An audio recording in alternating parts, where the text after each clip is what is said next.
Adam, how do you keep yourself detached from all this street shit? It's a question I've been trying to ask you for like. Yeah, because I know sometimes I get a call. About me? No, not just like somebody who came on the show. They said something that affects somebody else's career, and they'll call me and be like, "Yo, what's up with that?" Da da da da da da.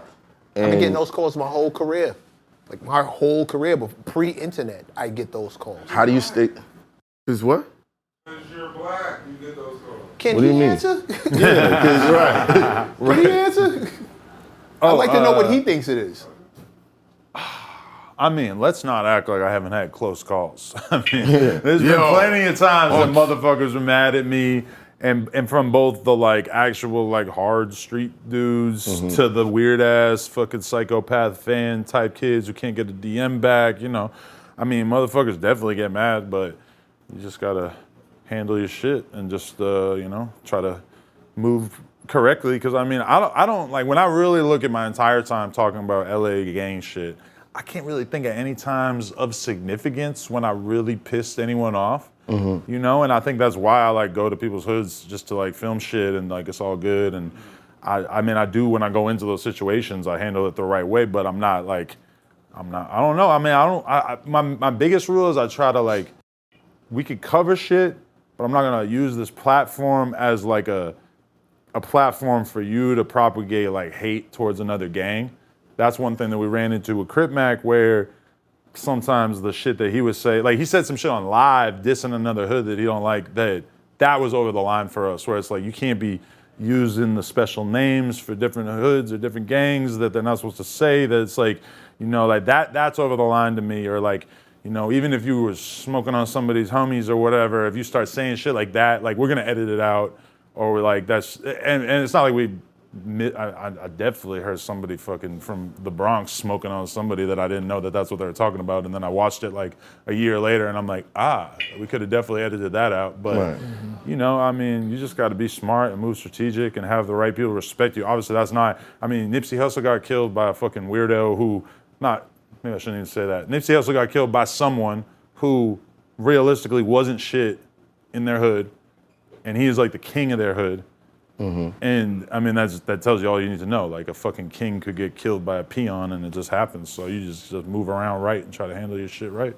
Even saying shit like that, for most people doing interviews, even talking that way could lead to repercussions. Like some phone calls would come from calling somebody a peon and X, Y, Z, A, B, and C. Like, and you say those things with no filter. Well, I mean, he's rotting in prison. Like, you know, I feel like if there's anyone I'm gonna call a peon, I'm gonna throw it on him. Because realistically, who the fuck was he? But nah, like, I mean, I know people who know him and stuff, so that's why I didn't want to say the weirdo thing, because that is kind of a special term in LA. But, you know, he wasn't some factor.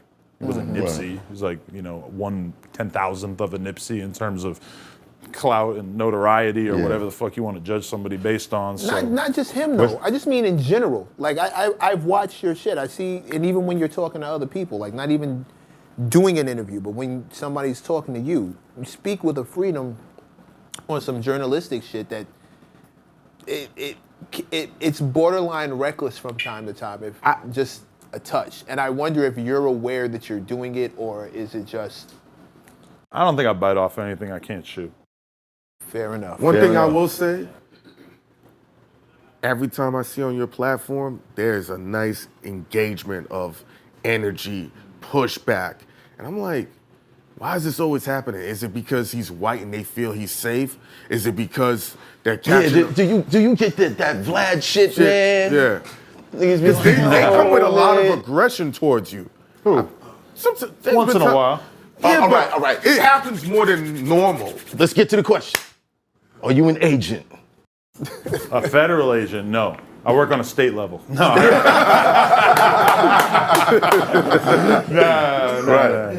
No, I've had a shockingly little police contact in my life. Like, I can almost like remember every time I talked to a cop. It was like a lot when I was riding bikes. They'd always be telling you to get the fuck out of somewhere. But then as an adult, like when I had the store downtown, there was one time that a cop stopped by and talked to me for like 20 minutes and put me on hella game about what the fuck was going on downtown with all the crackheads and shit. On Melrose, I don't think I ever talked to a cop until that one fool ran in there and tried to blam me, and we beat the shit out of him, and we had to call the cops for them to drag his body out of there. Wow. And What was that like? It was cool, honestly. I mean, it was a fake gun, so He said it was cool. it was a fake gun, so it was like a pretty big No, relief. I mean, like, break down the situation. I mean, I'm in the back of my shop doing a live stream, middle of the night. We ordered Postmates. The dude who's carrying the burner at this time is in the process of like putting the Postmates down, so his back is like turned towards the door, and the door is kind of open. And this kid had been hiding in the alley with like a mask on, or did he have a mask? I can't remember, but yeah, he had something on his face. And then he had like a gun, and he runs towards me, which is only like from here to the door. And he's just like, give me all your money. And I'm like waving my fucking hands in front of me and shit. And like, it was weird because like as he's coming towards me, the guy's already got the blower pointed at his head. So I'm like just seeing these two guns coming towards me. And then like, I don't know, they just jumped on, like the dude didn't shoot him, which was weird. And then, but then they fucking jumped on him, knocked him out.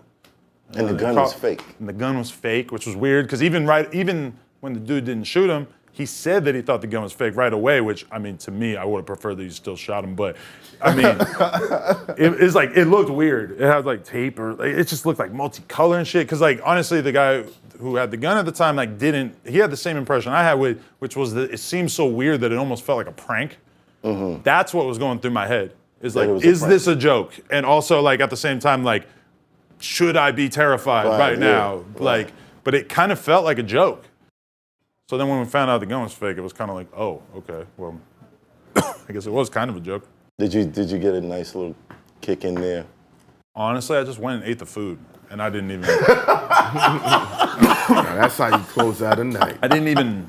There was like 2 or 3 people. Did you find out what was he doing there? Like, They he was set up, or no, he was like an obsessed fan on drugs or some shit, and like had DM'd me like 1,000,000 times. oh, and, so he was a mental case. yeah, exactly. Yeah. Which is like a very different thing than Yeah, like a street extreme. situation, which Right. would be kind of No, different. the you know? shooter would have shot you. Yeah. Yeah. Yeah. If it was somebody who was they serious, wouldn't have yeah. wasted any time with you. A lot of things security-wise changed after that. That would probably be the biggest one. This hot full trapper turn smack rapper. Only smack rapper that you know is smack rappers. Got bars, I can hang with the backpackers. Trap star, I don't hang with the backpackers. I'm in the hood with the work, you heard. Making fiends leave earth, you heard. Got your baby mama thirst, you heard. Feel the flow, nigga, throw it in reverse. This the wave you need to surf, you heard.